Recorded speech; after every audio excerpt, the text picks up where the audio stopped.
देखिए तस्वीरें हैं, सीपी राधाकृष्णन नामांकन दाखिल करने के लिए पहुंचे हैं और उनके साथ हैं प्रधानमंत्री नरेंद्र मोदी। ठीक पीछे रक्षा मंत्री राजनाथ सिंह और गृह मंत्री अमित शाह भी नजर आ रहे होंगे।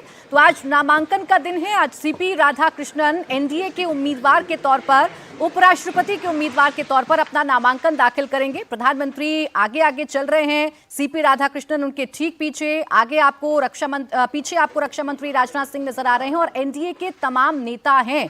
प्रस्तावक प्रधानमंत्री खुद बन रहे हैं सीपी राधाकृष्णन के नॉमिनेशन में। जो पहला सेट है उस पर हस्ताक्षर प्रस्तावक के तौर पर प्रधानमंत्री नरेंद्र मोदी करेंगे। तो तमिलनाडु से सीपी राधाकृष्णन को चुना गया है। आरएसएस बैकग्राउंड वाले हैं, महाराष्ट्र के राज्यपाल के तौर पर अभी तक सीपी राधाकृष्णन काम कर रहे थे। अब उन्हें देश के उपराष्ट्रपति के तौर पर उम्मीदवार घोषित किया गया है। अब नंबर से बता रहे हैं कि एनडीए के उम्मीदवार का उपराष्ट्रपति बनना बिल्कुल तय है। इसीलिए अब यह तस्वीर बेहद दिलचस्प हो जाती है। एनडीए का जो शीर्ष नेतृत्व है वो इस वक्त आपको फ्रंट लाइन में बैठा हुआ नजर आ रहा है। तो प्रस्तावकों के कुल 4 सेट तैयार किए गए हैं। 4 सेट में ये प्रस्तावना दी जा रही है। इसमें एक सेट जिसमें खुद प्रधानमंत्री नरेंद्र मोदी हैं और फिर 20 अनुमोदक होंगे, उनके सिग्नेचर लिए जाएंगे।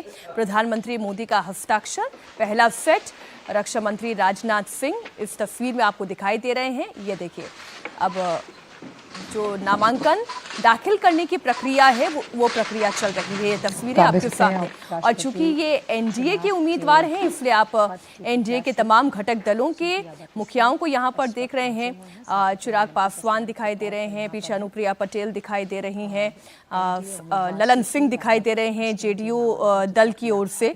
ये तस्वीरें इस वक्त आपके सामने। एनडीए के उपराष्ट्रपति पद के उम्मीदवार सीपी राधाकृष्णन अपना नॉमिनेशन फाइल करते हुए और प्रस्तावक के तौर पर खुद प्रधानमंत्री नरेंद्र मोदी इस तस्वीर में दिखाई दे रहे हैं। प्रधानमंत्री मोदी समेत कैबिनेट के वरिष्ठ मंत्री इस वक्त मौजूद है। कुल 4 सेट में नामांकन की प्रक्रिया ये प्रस्तावना की जा रही है। 20 प्रस्तावक हैं और 20 अनुमोदक हैं। तो तस्वीर आप देखिए, एनडीए के साझा उम्मीदवार हैं सीपी राधाकृष्णन और एनडीए के जितने भी फ्लोर लीडर्स हैं वो इस वक्त आपको तस्वीरों में नजर आ रहे होंगे। एक तरफ बीजेपी के तमाम बड़े नेता प्रधानमंत्री नरेंद्र मोदी, रक्षा मंत्री राजनाथ सिंह, जेपी नड्डा, गृह मंत्री अमित शाह आपको नजर आ रहे होंगे। और एक तरफ ललन सिंह बैठे हुए हैं, जेडीयू का प्रतिनिधित्व करते हुए। चिराग पासवान एलजेपी का प्रतिनिधित्व करते हुए बैठे हुए हैं। जीतन राम मांझी भी आपको इन तस्वीरों में नजर आ रहे होंगे।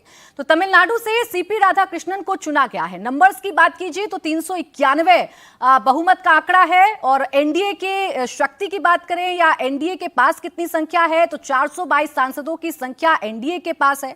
तो बहुत मुश्किल नहीं है सीपी राधाकृष्णन के सामने, लेकिन एक नैरेटिव और एक शक्ति प्रदर्शन का वक्त है जहां एनडीए अपनी एकता लगातार दिखा रहा है। एनडीए ने साझा उम्मीदवार का ऐलान किया और तभी से एनडीए के जितने भी घटक दल हैं सब एक ही सुर में सीपी राधाकृष्णन का समर्थन करते हुए नजर आ रहे हैं। हालांकि इसको काउंटर करने की कोशिश इंडिया ब्लॉक ने जरूर की। साउथ से एनडीए ने अपना उम्मीदवार चुना तो साउथ से ही अपना उम्मीदवार चुना। इंडिया ब्लॉक के नेताओं ने भी आंध्र प्रदेश से अपने उम्मीदवार को चुना और कोशिश ये की गई कि टीडीपी पर कहीं ना कहीं डोरे डालने की कोशिश की जाए, लेकिन ये कोशिश भी इंडिया ब्लॉक की नाकाम साबित हो गई। टीडीपी ने अपना पूरा समर्थन दे दिया है। अभी जो आप तस्वीर देख रहे हैं सीपी राधाकृष्णन हैं, उनके साथ बैठे हुए हैं प्रधानमंत्री नरेंद्र मोदी, रक्षा मंत्री राजनाथ सिंह, गृह मंत्री अमित शाह और जेपी नड्डा भी आपको तस्वीरों में नजर आ रहे हैं। पीछे किरण रिजिजू बैठे हुए हैं, अनुप्रिया पटेल बैठी हुई हैं और जयंत चौधरी भी आपको तस्वीरों में नजर आ रहे होंगे। तो पूरा एनडीए की क्या ताकत है या एनडीए कितना एक है, ये इन तस्वीरों को देखकर समझाया भी जा रहा है, मैसेज भी दिया जा रहा है। तो एक बार फिर से इन तस्वीरों पर आते हुए प्रधानमंत्री नरेंद्र मोदी समेत कैबिनेट के वरिष्ठ मंत्रियों की मौजूदगी में, एनडीए के नेताओं की मौजूदगी में सीपी राधाकृष्णन का उपराष्ट्रपति पद के लिए नॉमिनेशन फाइलिंग की ये तस्वीरें इस वक्त आप देख रहे हैं। केंद्रीय मंत्रियों में बात की जाए तो प्रहलाद जोशी दिखाई दे रहे हैं, किरण रिजिजू हैं, अर्जुन राम मेघवाल हैं, धर्मेंद्र प्रधान, राम मोहन नायडू, एल मुरुगन।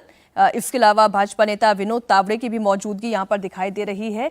अगर सबसे पहली कतार में कहें तो प्रधानमंत्री नरेंद्र मोदी तो मौजूद हैं ही, उनके अलावा रक्षा मंत्री राजनाथ सिंह, गृह मंत्री अमित शाह, उनकी मौजूदगी में ये नॉमिनेशन फाइल हो रहा है। और ये दरअसल लड़ाई पूरे शक्ति प्रदर्शन की ही है कि एनडीए की शक्ति कितनी है और यूपीए की शक्ति कितनी है। इंडिया ब्लॉक की अगर शक्ति की बात की जाए तो वो ये पहले से जानते थे कि संख्या बल में 312 सत्ता पक्ष के खिलाफ ये संख्या बल बहुत कम है, लेकिन चूंकि केवल विरोध की ये लड़ाई है, नैरेटिव की ये लड़ाई है, तो उस विरोध की लड़ाई में आप कहें या नैरेटिव की लड़ाई में आप कहें, दोनों ही स्तर पर इस वक्त सत्ता पक्ष अव्वल साबित हो रहा है।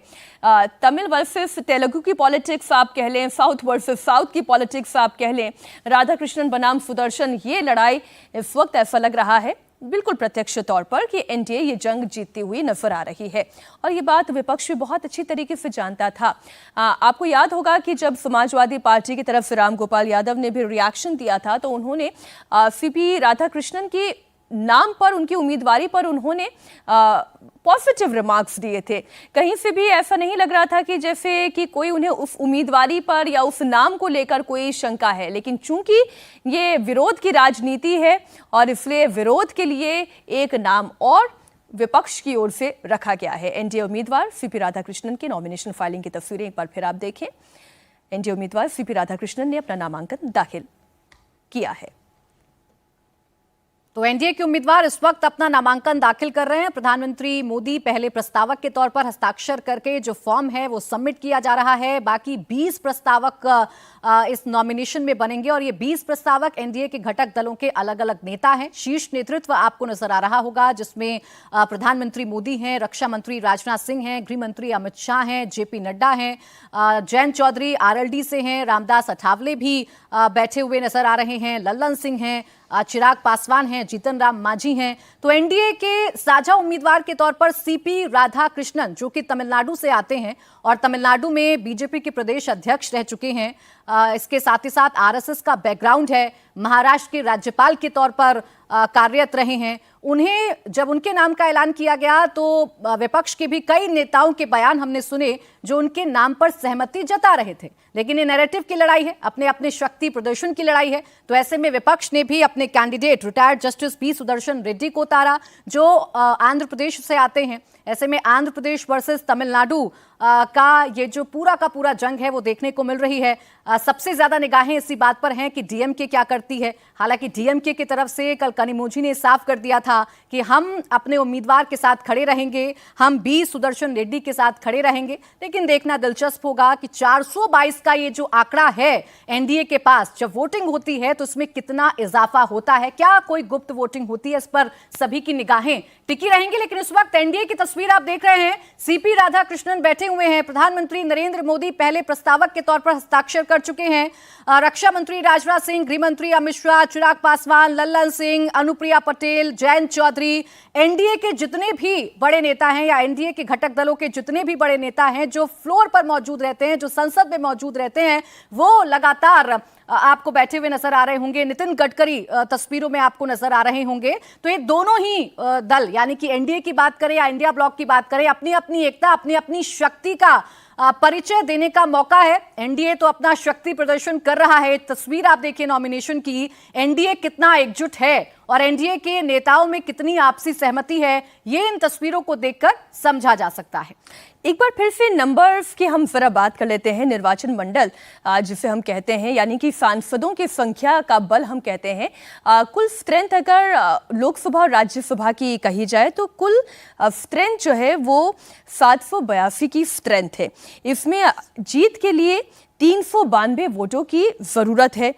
एनडीए की लोकसभा और राज्यसभा की स्ट्रेंथ कुल मिलाकर 427 होती है। इसमें इंडिया ब्लॉक की अगर ताकत की बात करें तो लोकसभा और राज्यसभा की कुल ताकत 312 की है।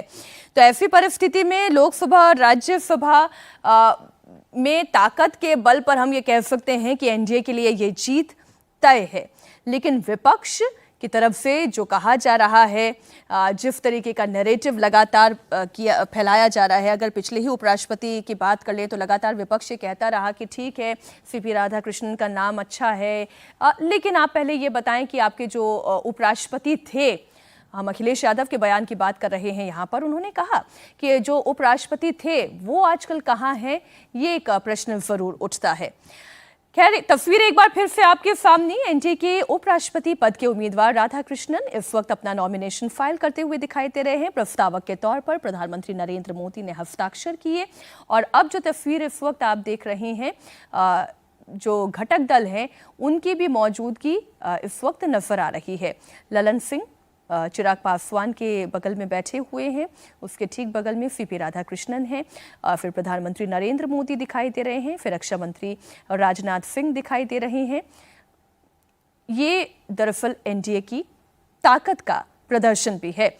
तमिलनाडु के बड़े ओबीसी नेता के तौर पर सीपी राधाकृष्णन जाने जाते हैं, तो वहीं अगर वी सुदर्शन रेड्डी के बारे में बात की जाए तो सुप्रीम कोर्ट के जज के तौर पर उन्होंने काम किया है। गोवा के पूर्व राज्यपाल रह चुके हैं। किसी राजनीतिक दल से उनका कोई जुड़ाव तो नहीं रहा है, लेकिन विपक्ष के उम्मीदवार वो हैं। एनडीए के उम्मीदवार के तौर पर सीपी राधाकृष्णन इस वक्त तस्वीरों में आपको नजर आ रहे हैं। अगला उपराष्ट्रपति कौन होगा, ये क्वेश्चन मार्क सिर्फ इसलिए है क्योंकि ये एक औपचारिकता है और इस औपचारिकता का निर्वहन हमें भी करना है। और औपचारिकता हम इसलिए कह रहे हैं क्योंकि संख्या बल के लिहाज से एनडीए विपक्ष के आगे कहीं आगे नजर आती है। तो चाहे संख्या बल की बात करें, चाहे एकजुटता की बात करें, कितना इंटैक्ट है एनडीए, कितना इंटैक्ट है एनडीए के तमाम घटक दल, वो इन तस्वीरों को देखकर अंदाजा लगाया जा सकता है। इन तस्वीरों से जो मैसेज देने की कोशिश की जा रही है, वो मैसेज क्या है? वो मैसेज यही है कि एनडीए के साझा उम्मीदवार के तौर पर सीपी राधाकृष्णन आज अपना नॉमिनेशन फाइल कर रहे हैं और एनडीए के जितने भी घटक दल हैं वो आज अपनी मौजूदगी में प्रस्तावक बनकर ये नॉमिनेशन फाइल करवा रहे हैं।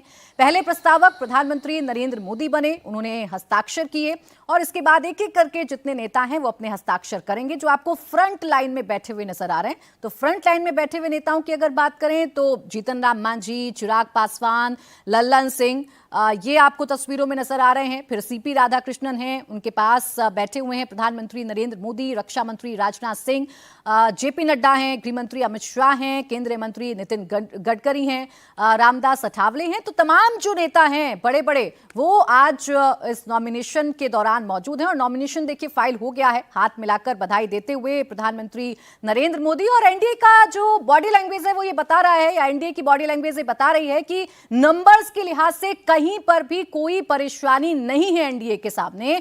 लगभग ये तय मानिए कि सीपी राधाकृष्णन देश के अगले उपराष्ट्रपति होंगे। अभी औपचारिकता होना बाकी है। औपचारिकता इस वजह से क्योंकि विपक्ष ने भी अपने कैंडिडेट को मैदान में उतारा है। बी सुदर्शन रेड्डी जो कि आंध्र प्रदेश से आते हैं, उन्हें मैदान में उतारा है।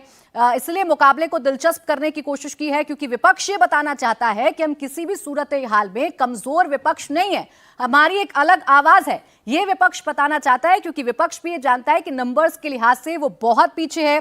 422 सांसदों की संख्या इस वक्त एनडीए के पास है और इसकी तुलना अगर आप इंडिया ब्लॉक से करें तो 312 सांसद हैं, यानी बहुमत से 79 कम है।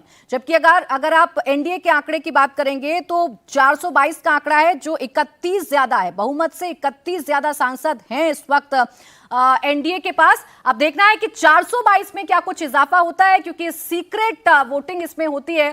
कौन सा सांसद किधर वोट करेगा ये कह पाना बड़ा मुश्किल होता है, लेकिन जब काउंटिंग होगी तो ये पता चलेगा कि कितना इजाफा एनडीए अपनी संख्या में करता है। एक और बहुत इंपॉर्टेंट बात यहाँ पर कहनी जरूरी है। देखिए, बिहार का इलेक्शन है और किसी भी उम्मीदवार के नाम का जब चयन किया जाता है, वो भी इस तरीके के संवैधानिक पद के लिए, तो बहुत सारी चीज़ों का ख्याल रखा जाता है कि वरिष्ठता कितनी है, बैकग्राउंड क्या है, कितनी जन सेवा उन्होंने की है, किन किन पदों पर वो रहे हैं। इसके साथ ही कास्ट को प्रायोरिटी जरूर दी जाती है और ओबीसी समाज का प्रतिनिधित्व करते हैं सीपी राधाकृष्णन। तमिलनाडु के बड़े ओबीसी नेता हैं और जैसे अभी आप बिहार की बात करें, जो कुशवाहा समाज है, बिहार का कुशवाहा समाज, ठीक गौंडल समाज जिसकी हम बात करते हैं, जहां से सीपी राधाकृष्णन आते हैं, वो तमिलनाडु का ओबीसी समाज कहा जाता है। ऐसे में अगर आप इसे बिहार के इलेक्शन से जोड़कर भी देखें तो आप इस तरीके से भी देख सकते हैं कि एक ओबीसी समाज को प्रतिनिधित्व देने की बात ही सिर्फ सत्ता पक्ष नहीं करती, जो बार बार प्रधानमंत्री अपने भाषणों में, अपने बयानों में बताने की और जताने की कोशिश करते हैं, बल्कि उन्हें प्रतिनिधित्व भी देती है, उन्हें उच्चतम पद पर भी पहुंचाने की कोशिश करती है।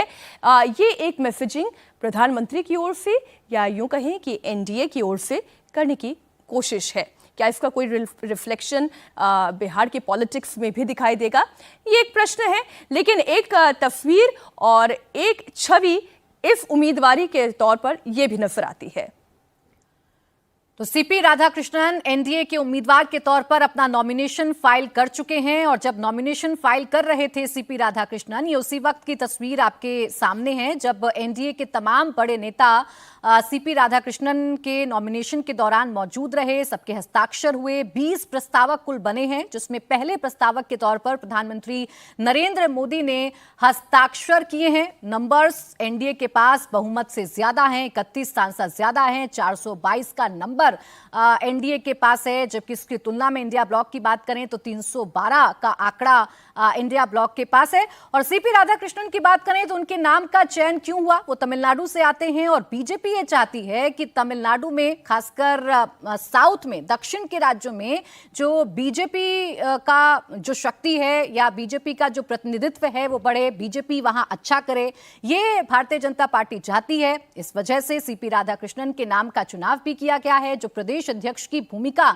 तमिलनाडु में निभा चुके हैं बीजेपी के। कोयम्बटूर से 2 बार सांसद चुनकर सदन में पहुंच चुके हैं। अभी महाराष्ट्र के राज्यपाल के तौर पर कार्यभार संभाल रहे थे और जब उनके नाम का ऐलान हुआ तो महाराष्ट्र से भी बड़े दिलचस्प रिएक्शन सामने आए थे।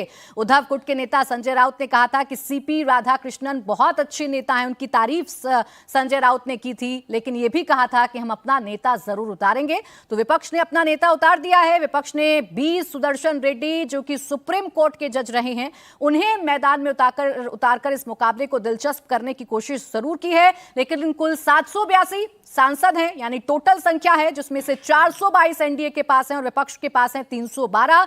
391 है बहुमत का आंकड़ा जो एनडीए के पास है और एनडीए से काफी आगे है। अब देखना यही दिलचस्प है कि कौन किसके पक्ष में वोटिंग करता है। ये 422 का आंकड़ा कितना बढ़ता है, ये देखना बेहद दिलचस्प होगा, क्योंकि एनडीए ने तो अपनी एकता दिखा दी है। एनडीए ने तो ये बता दिया है कि हम सीपी राधाकृष्णन के साथ हैं, चाहे चंद्रबाबू नायडू को लेकर की गई कोशिशें हों, तमिलनाडु से सीपी राधाकृष्णन है तो डीएमके को लेकर की गई कोशिशें हों। अब ये कितना रंग लाती हैं, ये तो फ्लोर पर ही चुनाव के दौरान पता चलेगा।